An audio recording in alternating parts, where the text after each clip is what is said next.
Welcome to the Million Vegan Grandmothers podcast. And today I have Renee King-Sonnen. And Renee is the founder and the power behind Rowdy Girl Sanctuary. What a great name, Renee. What a great name. Thank you. I couldn't have made it up myself. So tell me about the transition a little bit with you and Tommy transitioning into a sanctuary from a ranch.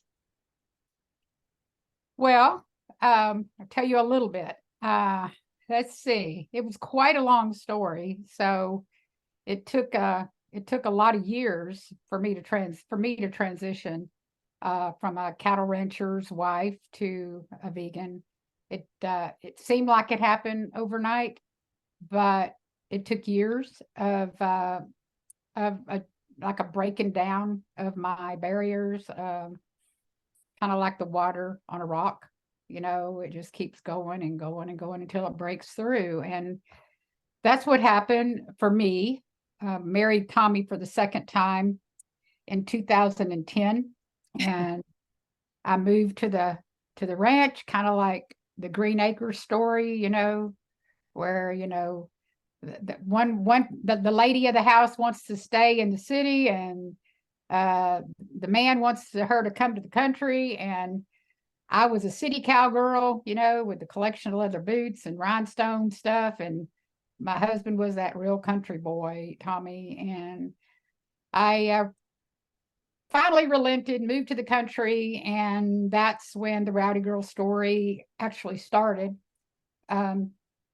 Because Tommy wanted to get me more involved in cattle ranching, and I really wasn't that interested. I was always into yoga and meditation and, music. I produce a lot of, country music shows. And so I was always just really ambitious doing my own thing, and I didn't really want anything to do with the cattle ranch like it was. The cows were there. I saw them.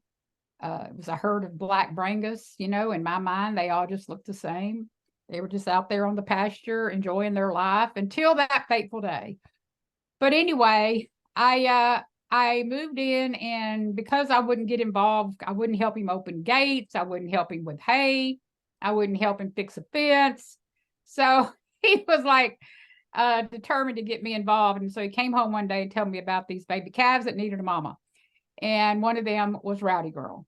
And so when I went to look at those babies, I immediately fell in love. The nurturing instinct in me came out, and I just wanted to take care of them. And so it didn't matter that they were baby calves. It just mattered that they were babies and didn't have a mama. And because I've never had any biological children, I always gravitated to being a mama to animals. And so, but I'd never been a mama to baby calves. And so I brought Rowdy Girl and Bobo home, and Bobo died within about a week. She never got the mama's colostrum and just had a failure to thrive is what it was called. But Rowdy Girl did thrive, and she became my teacher. Now, I didn't know she was becoming my teacher. I look back now, and the relationship I started with her and still have to this day, it was always one of a very, very deep intuition, a deep knowing. And I don't know how to explain it, except when I was with her, I was feeding her because she needed to be fed, but she was feeding me a lifeline to an existence I never knew possible. And so she was feeding me like the information that I needed to understand what it was to be a cow. And so when I would feed her, it was like I was connected to bovine energy, and I could see every one of those cows individually. I started seeing their personalities, their names started becoming, obvious to me. And so I started just naming them because it just seemed like the next right thing to do. And that's how my relationship with the cows started. And, I wasn't a vegan. I just started having an awakening. I was waking up on a cattle ranch in Texas and didn't know it, quite frankly. And so, I began to have these very off-putting and awkward conversations with my husband. I just didn't like that we loaded up baby calves to take them to the sale barn. It just didn't feel right to my heart. It didn't feel right. When I saw the mamas crying, running up the fence line, crying because their babies were in a trailer, never to see them again. Things just didn't feel right to me. And so I started just weeping all the time and crying and just pretty much begging my husband, to stop the business. I didn't like what we were doing, but I wasn't a vegan. I just was having this awakening on a Texas cattle ranch, and I never knew it. I never knew that's what was happening. And so Tommy and I would have fights, and I would, just say things like, well, if we're going to be a cattle rancher, if we're going to do this, then why don't we eat our own animals? How come we raise these animals and send them to a sale barn, and then we go buy meat in the store? And so I began to, challenge his thought process that way. And he would say things like, well, Renee, I can't eat my own animals. I can't eat animals I know. And I began to see something inherently wrong with that answer. Because if we couldn't eat animals we know, but we could eat animals we don't know, it was like, what difference did it make? We were, and so I began to question things within my own self. And what I know today is that ability to question and reason was because of Rowdy Girl. Rowdy Girl became my catalyst for understanding and opening inside of me that we all have. Every human being on the planet has this door they can go through if they are given entrance. If there's an opening and they feel welcome and not terrified to go there. Because in that door, everything's different. Everything's vegan in that door. I didn't know I was in that vegan door. I just knew that I just started knowing things I didn't know before. It was like an inherent knowing. But I was still eating animals, but I was so conflicted. And so that's why I say it's a long story. It didn't happen overnight. I don't have a traditional story where I was at a protest or I saw somebody at a restaurant waving a flag or throwing blood on themselves. I was literally awakened by a calf named Rowdy Girl. No. And so that's how it started.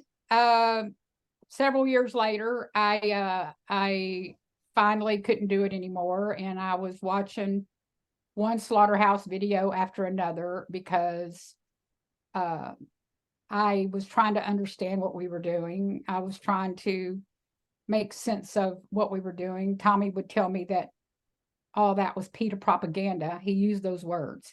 And so I was like, PETA propaganda. And so I looked up PETA propaganda, and then what happened? And to go through a whole nother rabbit hole of horrifying images and videos that most people dare not, they don't even go there. I have saturated my psyche, my soul, my heart, my emotions with all the tragic, images of how these animals exist and are basically, they really don't exist. They just, it's horrifying what they go through. And I began to have real depressive episodes, manic episodes. I began to become very anxious, and because I was married to Tommy for the second time, and I loved Tommy, but I just hated, and I don't usually use that word, but I hated myself. I hated what we were doing. And that's a strong word to use. I don't normally use it, but I began to feel so completely isolated and terrified because of what was going on inside of me. I couldn't explain it. I couldn't express it, except I was just deeply emotionally conflicted in a way that I'd never been before. And on Halloween day, what we're seeing, Renee, I think that's what we're seeing in the world today. So much depression and anxiety. And I think so many people in conflict that haven't, for whatever reason, haven't jumped into that awakening haven't been given their place or haven't stepped into their place of awakening. And it's turning up as huge amounts of anxiety from people living very schizophrenic from truth, right? You have to detach part of yourself in order to continue with the way a lot of people are living that aren't vegan. It's not a judgment. That's why you're so incredibly non-judgmental when you speak, because it took you a long time and you knew it needed to, for whatever reason. That was part of your spiritual journey. So thank you for both of that, Renee. Thank you for allowing a space for so many people to come in and just to say, once we know, we can't not know. And if we don't step into it, it will be very harmful to ourselves and people around us, because we need to step forward, because once we know, we can't not know. But also for awakening. Thank you for awakening. Well, thank Rowdy Girl. I mean, I really don't know where I start or where she starts and I end and she begins. My awakening is because of her. And I don't mean that to be trite or sound weird. It's just the truth. And it was like when I was feeding her, I would go down a rabbit hole, kind of like Alice in Wonderland. You take that pill and you get small and you can go down and there's a whole nother world. It was kind of like that when I was feeding Rowdy Girl. I was like in a whole different world, and I could see things I never saw before, like the Celestine Prophecy, if you've ever read that book. Yes, I have. I've been down this path for a while. It's nice to open up those rabbit holes. Yeah, so it was like that. It was like everything was vivid and bright and different, and in that awareness, that reality is available to everyone.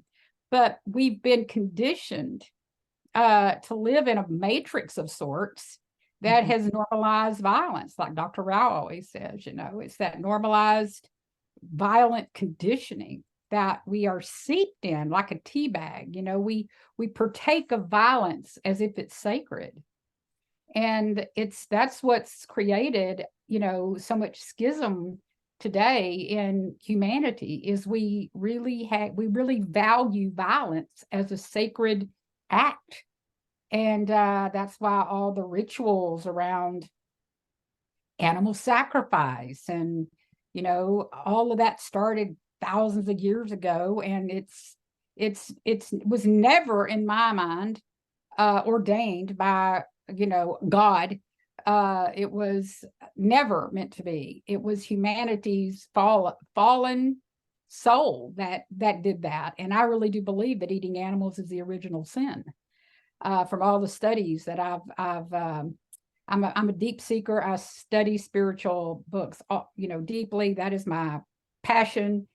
And so, I've gone from being a traditional Christian, that's how I grew up, to 100% defying all of it, going down Hinduism, Taoism, Sikhism, Buddhism, Wiccan, whatever, you name it.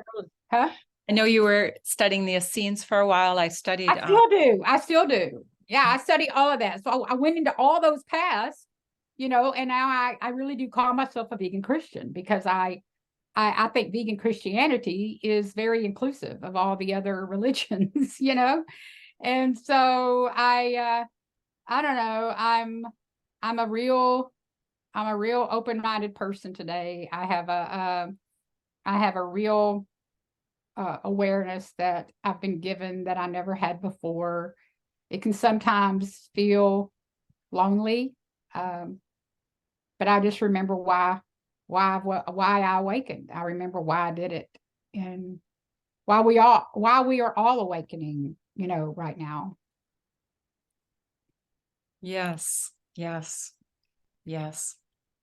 And that is the place for myself as well that keeps me going.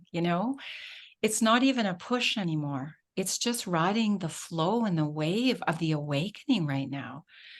For myself, I can't believe how many creative ideas are coming through me, and just that constant wave. And I think that's what the gift is in these really precarious times, is that if we can let go of the pain and suffering of other beings and ingesting that into our beingness, and as Dr. Gabriel Cousens says, actually eating their auric field and their entire bodies of their auric field around suffering and the emotion, mental, physically, spiritual. If we stop bringing that in and we bring in light food from the ancient mother and the sun from the ancient father, which is a little presentation we're going to be doing for the 7 Days of Rest, a beautiful organization that offers with Shelley Ostrov. I was just thinking of that, but right now I'm kind of bringing in how I'm going to teach the ancient mother and the ancient father. And this awakening, it's our way out right now. It prevents us from going down the rabbit hole of overwhelm and depression and tragedy, because we know there's a purpose behind it all right now. And we were supposed to be here, or else we wouldn't be. Right, Renee? One beautiful night when I spent a little bit of quiet time, I woke up one morning and knew there was grandmothers that needed to come together. And so it's been unfolding organically. And thank you for being a grandmother. I'm one of our million vegan grandmothers, I hope, for the babies of all species, and especially for the bovine connection that you've received. My partner, who's been a vegan for a while, but went back a while and started doing some dairy because he thought that dairy could be a compassionate thing. And when he met me a couple years ago, I said, do you know the babies are taking away from their mom? And just, brought a few things to his attention. And he stopped immediately. And about 6 months later, he watched your Rowdy Girl sanctuary video where you were lying down with the cow and petting the cow, and he just started to sob. Oh. He said he never felt that, like he never understood that. He never seen it. They don't show that on TV, right? Mm-hmm. They show the cute cows. Cows are happy they are in the pasture, but they don't show the connection with humans. And that's what you provide. Yeah. Thank you. I'm so glad he did. That makes my heart so happy. My soul warms my soul. I have a tattoo on this arm of me and Houdini, and she's my first granddaughter, and that's what I tell everybody whenever I show them my tattoo. I always say, "This is my granddaughter, Houdini." I have a lot of them. I have a lot of them. I have a lot of kids. They're all, but I really do believe I became a mother for the first time when I had that awakening with Rowdy Girl. I mean, I'd always been a mama to my animals, but I never really understood what it meant to be the kind of mother that would put her life on the line. Mm. And that's what I did with Rowdy Girl. I put my life on the line for her and all them cows. The day I told my husband, if you take those cows up the road one more time, I will follow you. I will follow that trailer and I will buy them all back from that sale barn and I'll bring them back home with your credit card. And he knew I meant it. For the first time, and I'm just kind of realizing it now, Tammy. So, I'd always been a mama to cows, to cats, to dogs, to ferrets, to squirrels, to crickets or whatever, but there was something about cows that shook me to my core when I woke up. And the fact that Tommy was about to sell every one of them when I went vegan at, on Halloween 2014. And I didn't know I was going vegan. I went vegan that day without a plan. I didn't have a plan. I didn't know what was going to happen that day.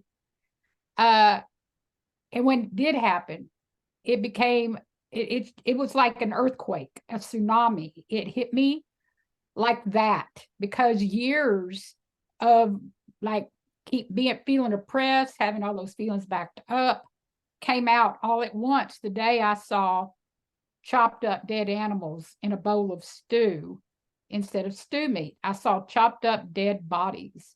And it could have been anybody's body. I just realized for the first time on Halloween 2014 that I couldn't eat it anymore.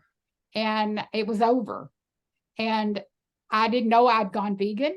I'd heard of vegan because I've been doing all these, watching all these videos and stuff like that. I'd heard of it, but I didn't have any vegan friends except Rowdy Girl. And she really was my awakening. She was the reason I woke up. And as soon as I went vegan that day, I started looking for vegan friends. And I got on a registry, the Global Vegan Registry. And I found a friend named Jeannie. She's somebody you should interview. Jeannie Westfall. She's very humble. She doesn't, she's not well known.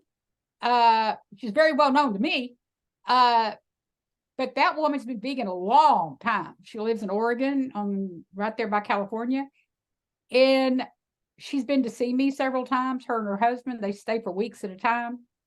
But she was my first vegan friend. I met her on the vegan registry. And that woman at 2 or 3 in the morning on, I guess it was November 1st, because I'd gone vegan on Halloween. She let me talk to her on the phone. She let me cry.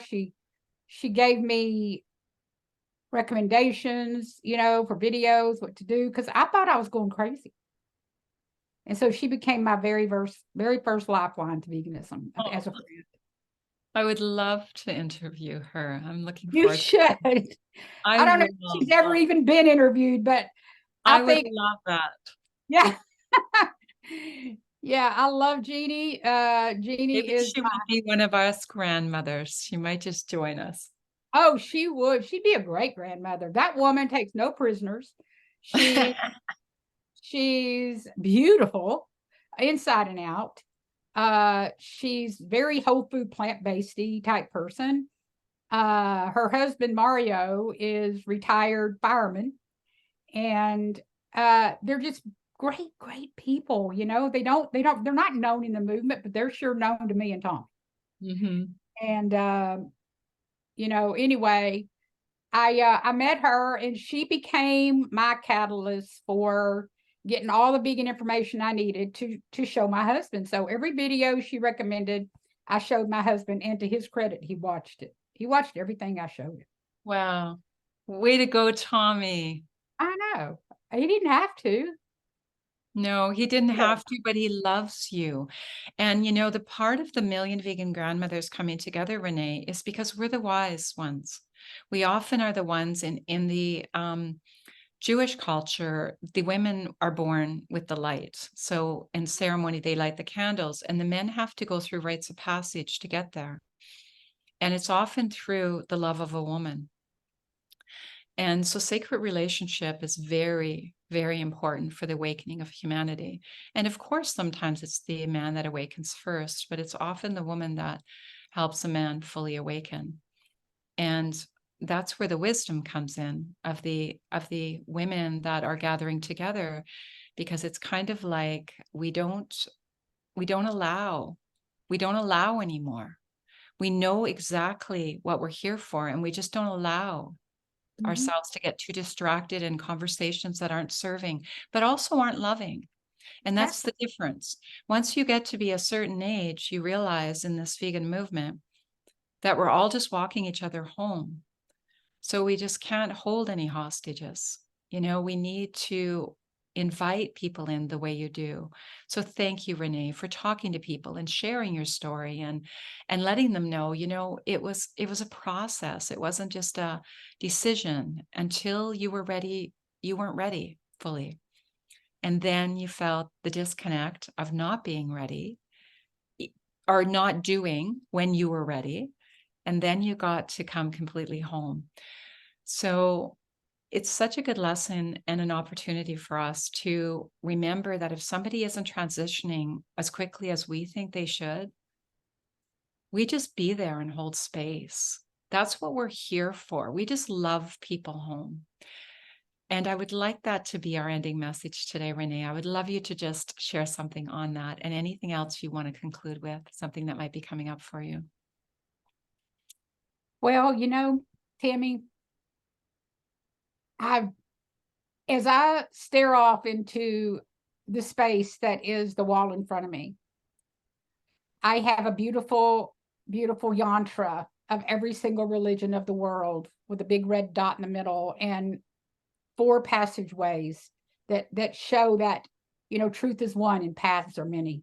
And so I always am looking out at my wall. I have a beautiful picture of a spiritual, like, soul awakening on all levels, on a planetary level. I have the verse from the Bible on, what love is. Love is patient, love is kind, it does not envy. I have that on my wall. I have a painting of Rowdy Girl and Houdini that somebody gave to me years ago in the very beginning. I have photos of myself when I was had my yoga studio years ago doing headstands, and then I even have a picture of a pastel painting, chalk painting that I did when I was like 5 years old. I have my wall is full of images that keep me inspired every second of the day, no matter what is happening. Because no matter what is happening, good, bad, or indifferent, there is a place inside of us all that is our home, and it is quiet. It is calm. It is like that flicker of a flame that can never be blown out, no matter what. And that is the place that is the place I live, no matter what. My true soul, my true beingness is always home. That, that old cliche, home is where the heart is. Mm-hmm. Well, it really is. If you go deep, deep, deep inside of yourself, and if you think about the depth of an ocean, no matter if there's a tsunami or a hurricane or whatever it is, deep, deep down in the depths, there's calm. And that is the lesson for us all, is to know that no matter what is happening, deep, deep down within, there's a place we can all go, that is where our true home is.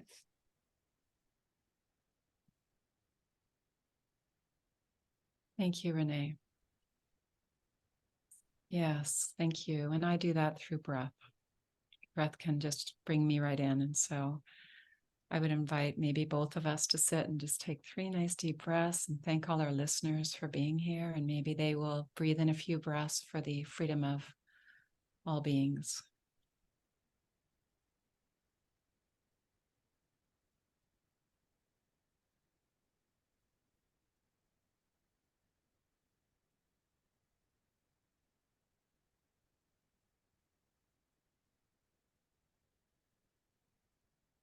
Oh.